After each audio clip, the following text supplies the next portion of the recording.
Good morning students, this is PK sir, your chemistry sir, welcoming you to the next lecture, that is lecture number 7 of chapter structure of atom, class 11th NCERT chemistry. ठीक है, तो ये है आपका lecture number 7. इससे पहले हम इस चैप्टर के जो 6 लेक्चर्स है वो कंप्लीट कर चुके हैं. तो जो पुराने लेक्चर्स हैं उनको देखने के लिए आप आई बटन पे क्लिक कर सकते हैं. ठीक है, इससे पहले इस चैप्टर में हम मॉडल्स की बात कर चुके हैं, एटॉमिक मॉडल्स से, और उसके बाद में जो है बेसिक कुछ बातें जो कि हमें जो बोहर का जो मॉडल है उसके पहले क्या क्या हुआ केमिस्ट्री वर्ल्ड में या फिजिक्स के वर्ल्ड में, उनकी हम बातें कर रहे थे. ठीक है, तो आज हम स्टार्ट कर रहे हैं photo electric effect, in short PEE.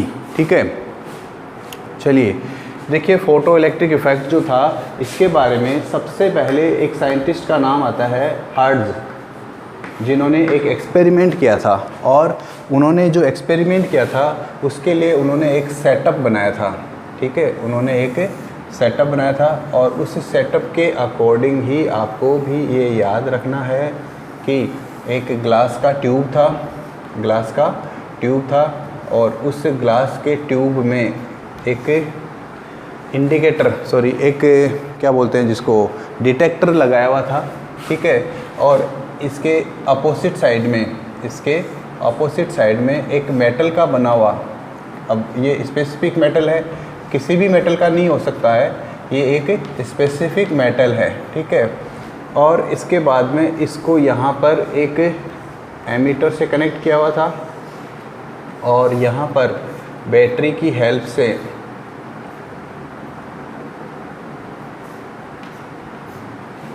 इसको यहाँ पर स्विच था और ये इसको कनेक्ट किया हुआ था.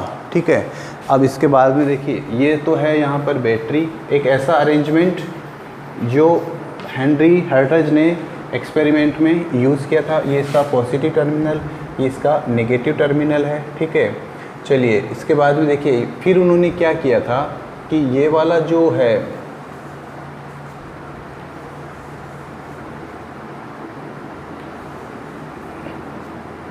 ये है आपका light is falling on this metallic plate,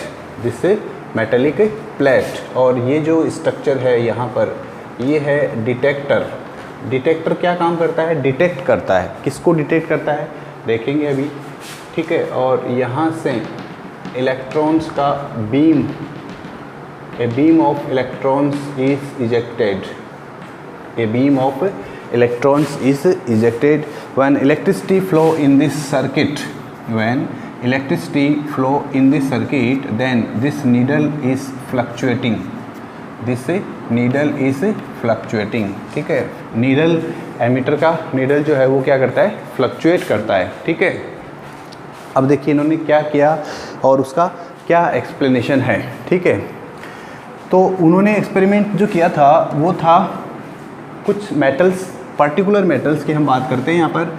एक तो था पोटेशियम, एक था रूबिडियम और एक था सीजियम. ये कुछ स्पेशल मेटल्स होती है. किस सेंस में स्पेशल है बताएंगे अभी. ये जो मेटल्स होती है पोटेशियम, रूबिडियम और सीजियम, इनके साथ में ये एक्सपेरिमेंट किया गया था. ठीक है, हर्ट्ज ने क्या ऑब्जर्व किया कि जब किसी मेटल की सरफेस के ऊपर फोटो यानी कि लाइट फॉल करता है, गिरता है, इंसिडेंट होता है, तो उस कंडीशन में उस मेटल की सरफेस से कुछ इलेक्ट्रॉन्स जो होते हैं वो रिलीज होते हैं, इमिट होते हैं. उससे मेटल के सरफेस से कुछ इलेक्ट्रॉन्स रिलीज होते हैं. ठीक है, और ये जो इलेक्ट्रॉन्स होते हैं इनकी जो प्रेजेंस होती है उसको डिटेक्टर की हेल्प से फाइंड आउट कर सकते हैं या उनको एक्सपीरियंस किया जाता है. जब ये इलेक्ट्रॉन्स इस डिटेक्टर के साथ टच होते हैं तो यहाँ पर इस इलेक्ट्रिक सर्किट के अंदर इलेक्ट्रिसिटी का फ्लो होता है. ठीक है, and that flow of electricity can be checked by the deflection in the ammeter. ठीक है, चलिए एक सिंपल सा फिजिक्स का क्वेश्चन है आप लोगों के लिए. एक सिंबल और यूज़ करते हैं हम ऐसा वाला करके, इसको तो हम किस लिए बोलते हैं, मीन्स कैसे, इसका क्या नाम है इसका और इसका नाम क्या होता है. ठीक है, और साथ में ये भी बताना है कि ये किस कॉम्बिनेशन में किसी इलेक्ट्रिक सर्किट में कनेक्ट किया जाता है, इनके बारे में आपको कमेंट सेक्शन में बताना है। ठीक है, कि फर्स्ट वाला जो डायग्राम मैंने बनाया है, ये जो सिंबॉलिक रिप्रेजेंटेशन है किसका है, ये वाला सिंबॉलिक रिप्रेजेंटेशन किसका है, और ये जब हम किसी एक्सपेरिमेंट में किसी इलेक्ट्रिक सर्किट में कनेक्ट करते हैं तो कौन से कॉम्बिनेशन में इनको कनेक्ट करते हैं। ठीक है, चलिए, तो ये जो इंसिडेंट था, इस इंसिडेंट को नाम दिया गया फोटो इलेक्ट्रिक इफ़ेक्ट। क्या नाम दिया गया? Photo electric effect. ठीक है, और ये किसने बताया? सबसे पहले ये एक्सपेरिमेंट किसने किया था? ये एक्सपेरिमेंट किया था हेनरी हर्ट्ज़ नाम के साइंटिस्ट ने। ठीक है, लेकिन इसका जो एक्सप्लेनेशन था, अच्छा, इससे जो रिज़ल्ट मिले, इससे जो रिज़ल्ट मिले, उन रिज़ल्ट्स की बात भी करना ज़रूरी है, क्योंकि ये जो रिज़ल्ट्स होते हैं ये आपको एग्ज़ाम में पूछा जा सकता है। पहला होता है रिज़ल्ट क्या, कि उन्होंने क्या देखा, क्या ऑब्जर्व किया कि जैसे ही लाइट इस मेटल की सरफेस के ऊपर फॉल करती है, मेटल की सरफेस पे यहाँ पे लाइट फॉल करती है, तो यहाँ से immediately as soon as the light rays falls on the metallic surface, electrons are released immediately, यानी कि यहाँ पर टाइम लैगिंग नहीं होता है। टाइम लैगिंग का मतलब क्या होता है कि इसका मीनिंग ये नहीं होता है, टाइम लैगिंग का मतलब होता है कि अभी इसके ऊपर फोटोन यानी कि लाइट गिरा और लाइट गिरने के 1 घंटे बाद में इलेक्ट्रॉन निकल रहा है, ऐसा नहीं होता है। ठीक है, जैसे ही फोटोन या जो लाइट उसके ऊपर फॉल करता है, तुरंत एज सुन एज इलेक्ट्रॉन्स यहाँ से निकल जाता है। तो इसका मीनिंग क्या होता है कि यहाँ पर टाइम लैगिंग नहीं होता है, नो टाइम लैगिंग।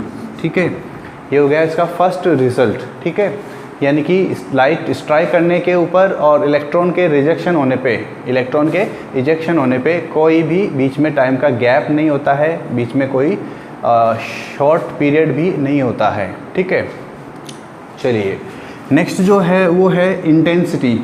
इंटेंसिटी या ब्राइटनेस, ये एक इम्पोर्टेंट टॉपिक है। ये जो टॉपिक है ये आपका फिजिक्स का भी पोर्शन में आता है, फिजिक्स में भी आपको इसको लर्न करना होता है, तो आप वहाँ पर भी इसको यूज़ कर सकते हैं अगर आपको यहाँ अच्छे से समझ में आ जाए तो। इंटेंसिटी बोल सकते हैं, या इंटेंसिटी का ही एक दूसरा नाम भी है ब्राइटनेस।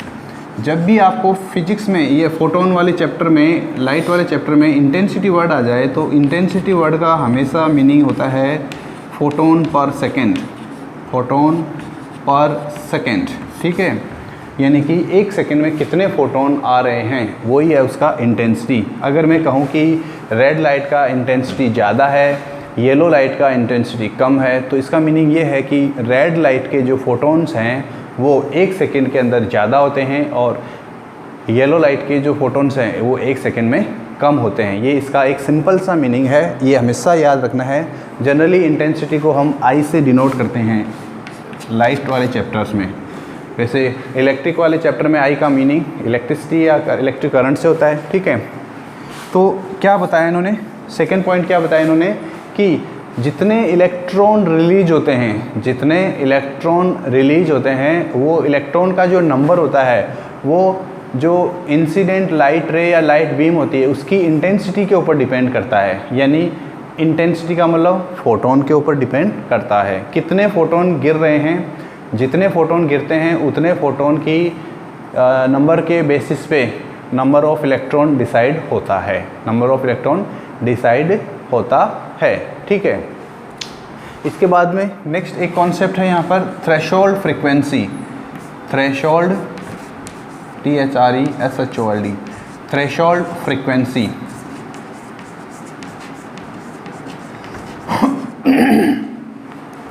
ये जो थ्रेशोल्ड फ्रीक्वेंसी है, अच्छा, फ्रीक्वेंसी को हम नोटेशन यूज़ करते हैं न्यू। थ्रेशोल्ड के लिए हम क्या कर देंगे यूज़, यहाँ पर नोट लगा देंगे। थ्रेशोल्ड फ्रीक्वेंसी के लिए नोटेशन यूज़ करेंगे न्यू नॉट। क्या यूज़ करेंगे? New not. अब ये नोट जो है वो ऊपर भी लगा सकते हो आप, नीचे भी लगा सकते हो, आपकी मर्जी। ठीक है, बुक के अंदर नीचे की तरफ लगाया हुआ है, आप ऊपर भी लगा सकते हो। ठीक है, notations are not important, just you need to mention that what is the meaning of your notation. ठीक है, नोटेशन आप अपनी चॉइस का भी यूज़ कर सकते हो, सिर्फ आपको ये बताना होता है कि आपने जो नोटेशन यूज़ किया है वो किसके लिए है, for examiner. Okay, threshold frequency का मतलब क्या होता है कि सभी मेटल्स के अंदर, जैसे मान लीजिए मैं एक मेटल का एक सिंपल सा एक पीस बनाता हूँ, एक मेटल का मैंने एक छोटा सा पीस बनाया है। अब आप सबको पता है कि जो मेटल्स है उसके अंदर बहुत सारे एटम्स होंगे, मेटल्स के अंदर बहुत सारे एटम्स होंगे।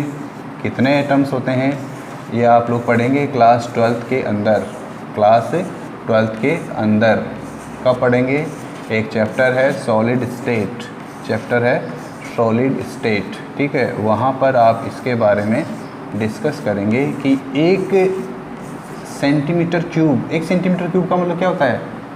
एक सेंटीमीटर क्यूब का मतलब होता है ऐसा वाला कोई एक पीस मेटल का, ये एक सेंटीमीटर का क्यूब है, ठीक है, और इसकी एक साइड, ये साइड 1 सेंटीमीटर है और ये वाला साइड भी इसका 1 सेंटीमीटर है और ये वाला साइड भी इसका 1 सेंटीमीटर है। तो इसका वॉल्यूम कितना हो जाएगा? 1 सेंटीमीटर क्यूब। और एक सेंटीमीटर के अंदर 10 टू पावर 22 इलेक्ट्रॉन्स होते हैं, 10 टू पावर 22 इलेक्ट्रॉन्स होते हैं एक सेंटीमीटर क्यूब का मेटल का कोई पीस हो तो उसमें, ठीक है। इलेक्ट्रॉन्स नहीं होते हैं, सॉरी, एटम्स होते हैं, इलेक्ट्रॉन्स ज़्यादा होंगे। देखते हैं, चलिए ये मैंने बना दिया एक डायग्राम किसी मेटल की सरफेस का जिसके अंदर बहुत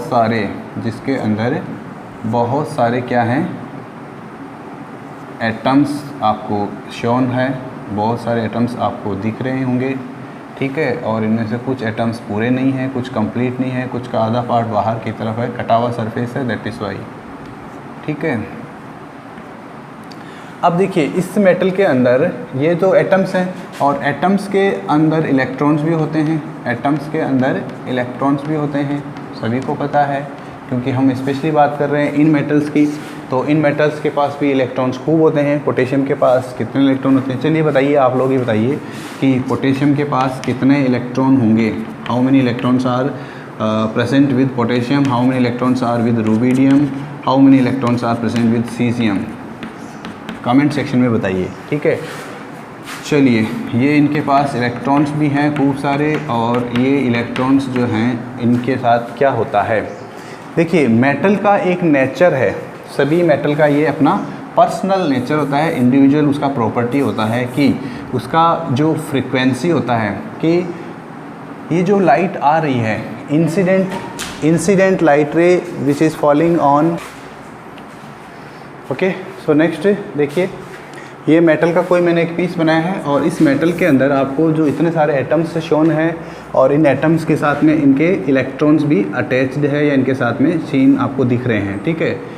अब देखिए क्या होता है, जब यहाँ पर हमने देखा कि इलेक्ट्रॉन जो फोटॉन्स हैं वो in the form of light इस मेटल के सरफेस के ऊपर गिरते हैं, ठीक है, इसके ऊपर फॉल करते हैं, ठीक है।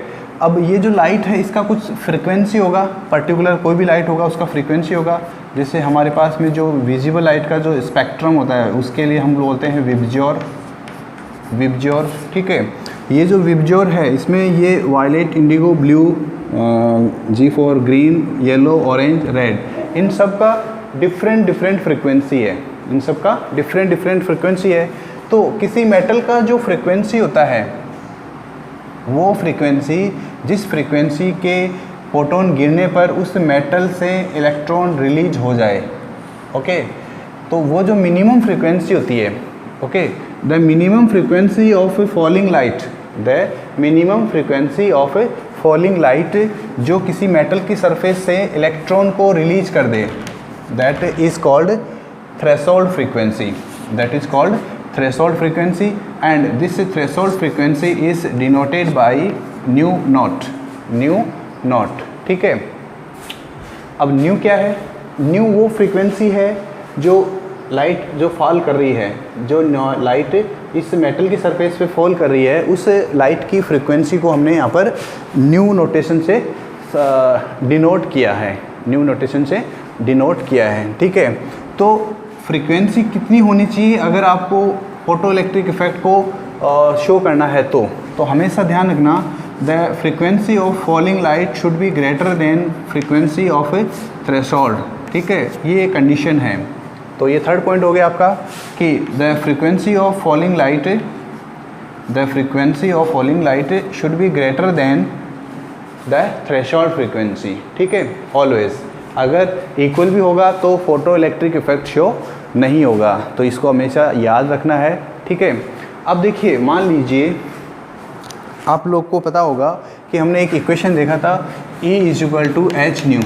ये इक्वेशन आपको याद होना चाहिए हमेशा के लिए, ठीक है। Energy of a photon is decided और इज डिटरमाइंड और is given by this formula E = h²। यहाँ पर h क्या है? Planck's constant. लास्ट क्लास में तो डिस्कस किया था हमने। न्यू क्या है? फोटोन या जो लाइट है उसका फ्रीक्वेंसी। तो किसी भी फोटोन का एनर्जी जो होता है उसको हम इस फॉर्मूले से डिसाइड करते हैं, और अगर हमारे पास एनर्जी है, फ्रीक्वेंसी है, तो उस फ्रीक्वेंसी के बेसिस पे हम एनर्जी की भी वैल्यू बता सकते हैं। और यहाँ से न्यू नॉट अगर हमें प्रेजेंट वैल्यू पता है तो उसको h से मल्टीप्लाई करके हम उस मेटल का जो स्पेसिफिक मेटल है उसकी बात कर रहे हैं, जिसकी हम उसका थ्रेशोल्ड एनर्जी जो है वो भी कैलकुलेट कर सकते हैं, ठीक है। तो जैसे मान लीजिए यहाँ पर ये जो फोटोन्स आ रहा है लाइट की फॉर्म में, इस फोटोन का जो एनर्जी है वो एनर्जी इस मेटल की जो थ्रेशोल्ड फ्रीक्वेंसी है उससे ज़्यादा होगा, तो जो बचा हुआ एनर्जी है वो इन इलेक्ट्रॉन्स के साथ में निकल जाएगा, इन इलेक्ट्रॉन्स को मूव कराने में हेल्प करेगा। क्यों? क्योंकि ये जो एनर्जी है उसको हम बोलते हैं काइनेटिक एनर्जी, और काइनेटिक एनर्जी का आपको पता ही है डेफिनेशन क्या होता है? The energy by virtue of motion. The energy by virtue of motion, यानी कि मोशन की वजह से जो एनर्जी बोलते हैं उसको हम काइनेटिक एनर्जी बोलते हैं। तो इसको भी याद रखना है कि अगर h² का वैल्यू या न्यू का वैल्यू न्यू नॉट से ज़्यादा है तो बचा हुआ जो वैल्यू है एनर्जी का वो इलेक्ट्रॉन की काइनेटिक एनर्जी के फॉर्म में काम आता है, ठीक है। तो इसका मतलब हम ये भी तो कह सकते हैं कि जो लाइट हम इसके ऊपर फॉल करा रहे हैं, मेटल की सरफेस के ऊपर, तो उस लाइट का जो फ्रीक्वेंसी है वो जितना ज़्यादा होगा, इलेक्ट्रॉन्स का काइनेटिक एनर्जी उतना ही ज़्यादा होगा। क्यों? क्योंकि थ्रेशोल्ड फ्रीक्वेंसी तो फिक्स है। थ्रेशोल्ड फ्रीक्वेंसी तो क्या है? फिक्स वैल्यू है। ये तो एक कांस्टेंट प्रॉपर्टी हो गया उस पर्टिकुलर मेटल का। सभी मेटल्स के लिए इसकी वैल्यू जो है वो सेपरेट होती है, अलग होती है और कांस्टेंट होती है, ठीक है। ऐसा नहीं है कि किसी एक एक्सपेरिमेंट में तो इसकी वैल्यू चेंज हो गई और फिर किसी दूसरे एक्सपेरिमेंट में इसका कोई डिफरेंट वैल्यू होगा, ऐसा नहीं होता है, ठीक है। तो अब ये जो इतना कुछ हुआ, ये जो रिजल्ट्स थे इस फोटो इलेक्ट्रिक इफेक्ट के, इनको हमारा जो क्लासिकल फिजिक्स है उसके जो रूल्स है, उसके जो लॉस है, उसकी हेल्प से इसको एक्सप्लेन नहीं किया जा सकता, इसको हम एक्सप्लेन नहीं कर सकते। तो फिर इसको एक्सप्लेन करने के लिए जो इसका एक्सप्लेनेशन जो पार्ट होता है वो बताया किसने? हमारे आइंस्टीन साहब ने, ठीक है। आइंस्टीन साहब ने इसका एक्सप्लेनेशन बताया, ठीक है। एक एक्सपेरिमेंट की हेल्प से उन्होंने इसको बताया। क्या किया उन्होंने? एक एक्सपेरिमेंट किया और उन्होंने उस एक्सपेरिमेंट के अंदर थ्रेशोल्ड एनर्जी को, ये जो थ्रेशोल्ड फ्रीक्वेंसी है, इसको एक्सप्लेन करने के लिए एक छोटा सा एग्जांपल भी गिवन है यहाँ पर। जैसे मान लीजिए ये सोडियम का एक पीस है, सोडियम का मेटल का एक पीस है, और इसके ऊपर आपने जो है रेड लाइट को इंसिडेंट किया, रेड लाइट को, ठीक है। रेड लाइट जो होता है उसका फ्रीक्वेंसी होता है 4.3 to 4.6 × 10⁻14 हर्ट्ज़, ये इसका फ्रीक्वेंसी है रेड लाइट का, ठीक है। ये जब लाइट इसके ऊपर फॉल करती है तो यहाँ पर फोटो इलेक्ट्रिक इफ़ेक्ट शो नहीं होता है, लेकिन जब आप इस केस के अंदर यहाँ पर येलो लाइट को फॉल कराते हैं, कौन सी लाइट को? येलो लाइट को फॉल कराते हैं, तो क्या होता है? अब येलो लाइट का जो फ्रीक्वेंसी होता है, वो होता है 5.1 to 5.2 × 10⁻14 हर्ट्ज़, ठीक है। जैसे ही आप ये वाला लाइट इसके ऊपर फॉल कराते हैं तो यहाँ पर इलेक्ट्रॉन का इजेक्शन होता है, ओके। अब ऐसा क्यों हुआ? ऐसा इसलिए हुआ कि जो मेटल जो आपने यूज़ किए यहाँ पर पोटेशियम, मेटल जो आपने यूज़ किए यहाँ पर पोटेशियम, इस पोटेशियम का जो न्यू नोट होता है, न्यू नोट का मतलब थ्रेशोल्ड फ्रीक्वेंसी जो होता है वो होता है 5 × 10⁻14 हर्ट्ज़, 14 हर्ट्ज़, 5 × 10⁻14 हर्ट्ज़, ये इसका फ्रीक्वेंसी है। अब इसके साथ में यानी कि रेड लाइट के साथ में जो फोटो इलेक्ट्रिक इफेक्ट क्यों नहीं शो हुआ, क्योंकि उसका जो फ्रीक्वेंसी था वो थ्रेशोल्ड फ्रीक्वेंसी से कम था, ठीक है। येलो लाइट के साथ में जो फोटो इलेक्ट्रिक इफेक्ट जो शो हुआ उसका वजह क्या था, क्योंकि येलो लाइट का जो फ्रीक्वेंसी है वो इसकी थ्रेशोल्ड फ्रीक्वेंसी से ज़्यादा है। तो इसलिए हमेशा याद रखना है कि to make the photoelectric effect happen, the light, the frequency of incident light, the frequency of incident light must be greater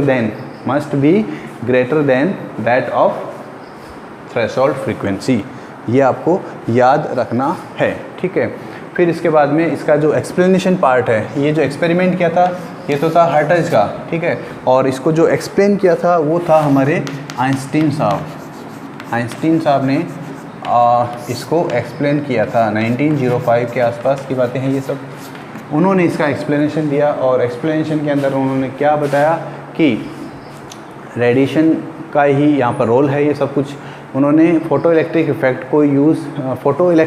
को जो प्लांक का, जो मैक्स प्लांक था उसका जो इलेक्ट्रोमैग्नेटिक रेडिएशन का जो थियरी था, क्वांटम थियरी, उसके बेसिस पे इसको यहाँ पर उन्होंने एक्सप्लेन किया था, ठीक है। अब इसके बाद में उन्होंने एक्सप्लेनेशन के अंदर अपने को इम्पोर्टेंट याद जो एक्सप्रेशन है इसका वो अपने को याद रखना है, ठीक है।